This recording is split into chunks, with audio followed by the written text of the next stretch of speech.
जर मला अभ्यासाची सवय लागली तर त्याच्यामध्ये सगळ्यात मोठा जर वाटा कशाचा असेल तर रिलायबलच्या वर्ल्ड क्लास 60चा.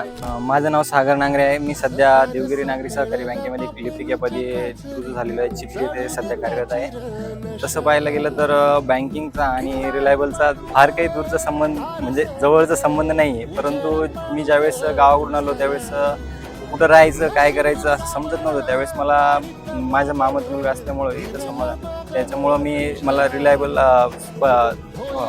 हॉस्टेलची माहिती झाली आणि तिथं आलो. अचानक तिथं आल्यावर एकदम जेलमध्ये बसल्यासारखं वाटायला लागलं की जिथं मोबाईलचा यूज नाही काही नाही.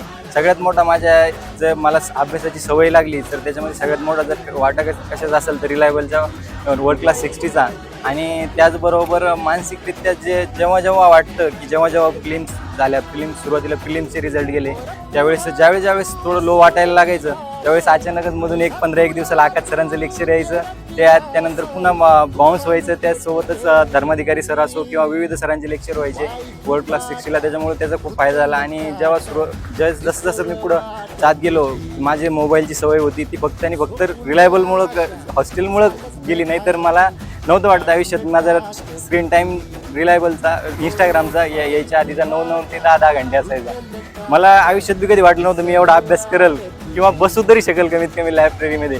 ती फक्त आणि फक्त मला रिलायबल प्रकल्पामुळे सवय लागली.